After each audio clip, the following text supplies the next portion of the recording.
The history of Ghana in 10 minutes. Welcome to the Explore and thanks for watching. As you all know, it is always a pleasure presenting to you the beautiful countries of Africa. In today's video, we are looking at the history of Ghana in 10 minutes.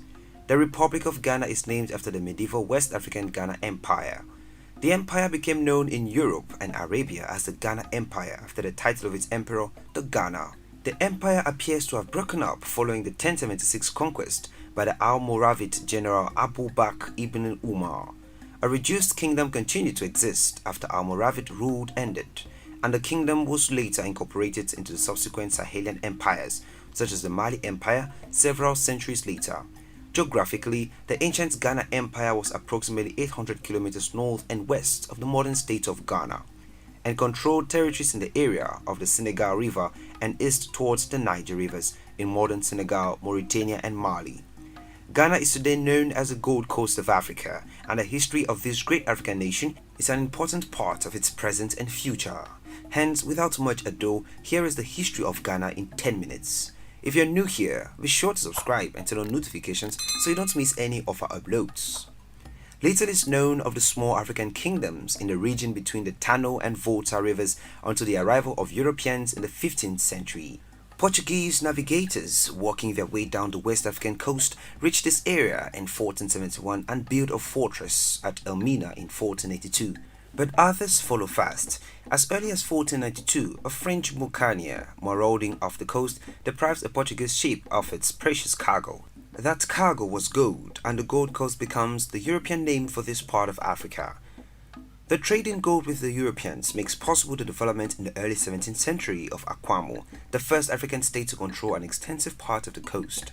During the 18th century, the dominance of Akwamo is replaced by that of a much powerful group, the Ashanti, with their capital inland at Kumasi. By this time, the British, Dutch, and Danes are the main European traders of this part of the coast, and the most valuable commodity for export was not gold but slaves. Trading slaves for muskets, among other Western commodities, the Ashanti acquired great local power. Their king, the Asantehene, enthroned on a traditional golden stool, holds sway over the entire central region of modern Ghana. But the Ashanti suffered a series of major blows between 1804 and 1814, when the Danes, British, and Dutch each in turn outlawed the slave trade.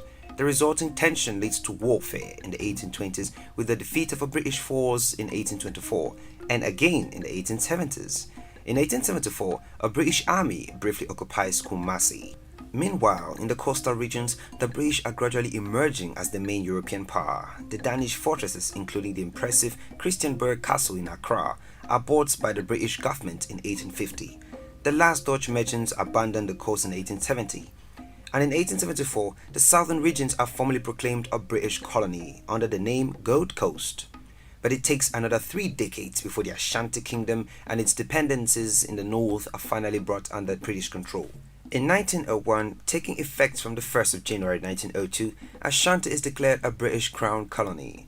The regions further north become at the same time the protectorate of the Northern Territories of the Gold Coast. The colonial years are relatively prosperous and untroubled. At first, little is done to involve the African population in the political processes of the colony.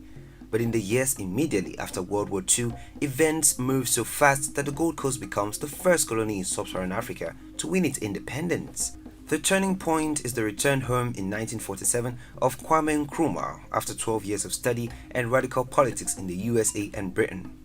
Nkrumah is invited back to the Gold Coast to become General Secretary of the United Gold Coast Convention, an organization campaigning for self-government.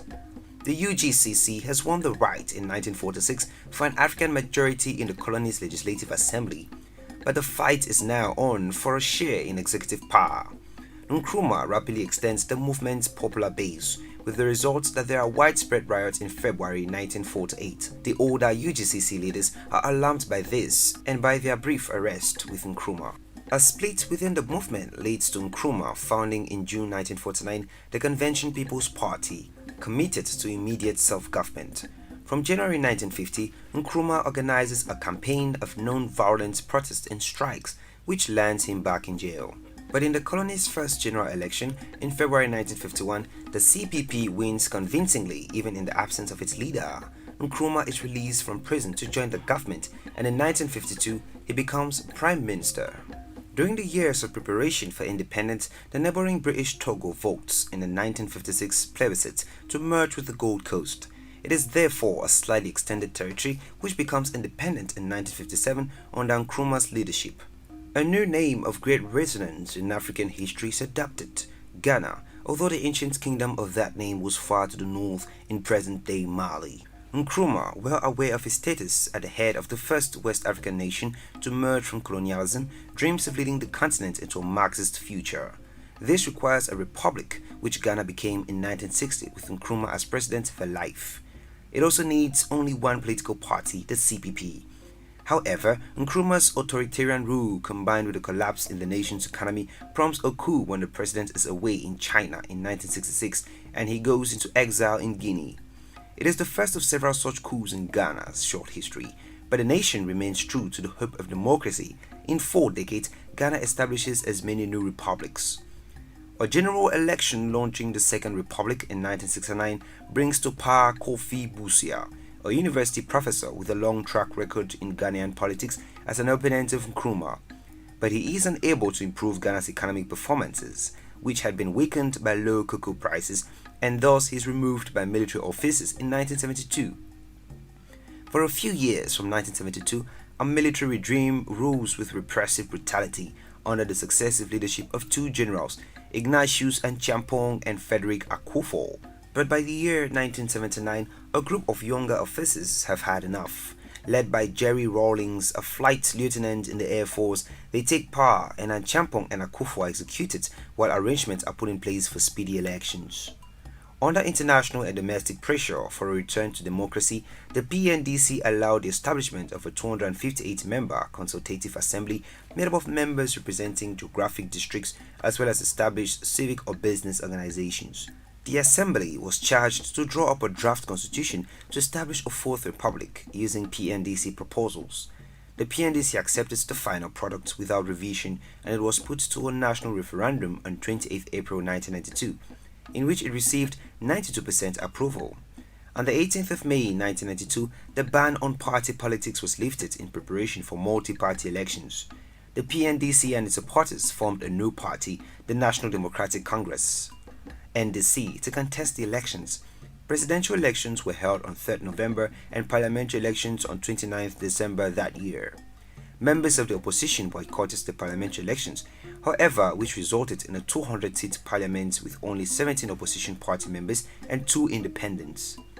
The constitution entered into force on 7 January 1993 to found the 4th Republic. On that day, Rawlings was inaugurated as president and members of the parliament swore their oaths of office. In 1996, the opposition fully contested the presidential and parliamentary elections, which were described as peaceful, free, and transparent by domestic and international observers. Rawlings was re-elected with 57% of the popular vote.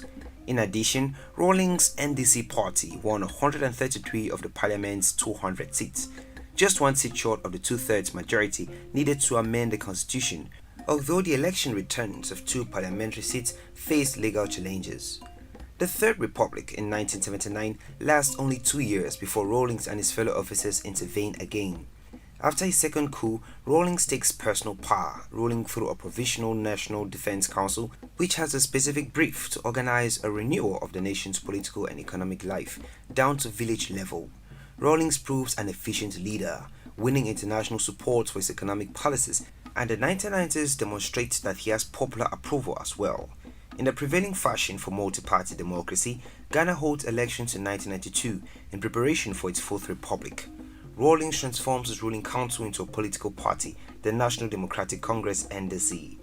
The NDC wins nearly all seats in parliament and Rawlings is elected president, but only 29% of the electorate vote and most of the opposition parties boycott the election. Hence, the 1992 results can hardly be taken as a popular mandate. However, elections in 1996 at the end of the 4-year term are altogether more significant. There are other presidential candidates, at least one of them enjoying wide support. Yet Rawlings astonishes observers by winning 57% of the vote to his nearest rival's 40%, and the NDC retains its absolute majority in parliament. After 2 terms as an elected president, Rawlings stands down for the presidential election of December 2000. It is won by the opposition leader, John Kufuor. In the presidential election of 2000, Jerry Rawlings endorsed his vice president John Atta Mills as a candidate for the ruling NDC. John Kufuor stood for the New Patriotic Party (NPP), won the election and became the president on 7th January 2001. The vice president was Aliu Mahama. The presidential election of 2000 was viewed as free and fair. Kufuor won another term again in the presidential election in 2004. The presidency of Kufuor saw several social reforms, such as the reform in the system of national health insurance of Ghana in 2003. In 2005, saw the start of the Ghana School Feeding Program, in which a free hot meal per day was provided in public schools and kindergartens in the poorest areas. Although some projects were criticized as unfinished or unfunded, the progress of Ghana was noted internationally. President Kufuor soon gave up power in 2008. The ruling New Patriotic Party chose Nana Akufo-Addo, son of Edward Akufo-Addo, as their candidate, while National Democratic Congress's John Atta Mills stood for the third time. After a runoff, John Atta Mills won the election. On 24th July 2012, Ghana suffered a shocking blow when their president died. Power was then given to his vice president, John Dramani Mahama. He chose the then governor of the Bank of Ghana, Kwesi Amisa-Athu, as his vice. The National Democratic Congress won the 2012 election, making John Mahama rule again, his first term. John Atta Mills was sworn in as president on 7th January 2009 in a peaceful transition after Kufuor was narrowly defeated. The Gold Coast is currently ruled by Nana Akufo-Addo, who is leading the beautiful African giant to new heights. There you have it, explorers. That was the history of Ghana in 10 minutes. Thanks for watching this video. If you did enjoy this video, do well to give it a thumbs up and do not forget to subscribe and share with your friends.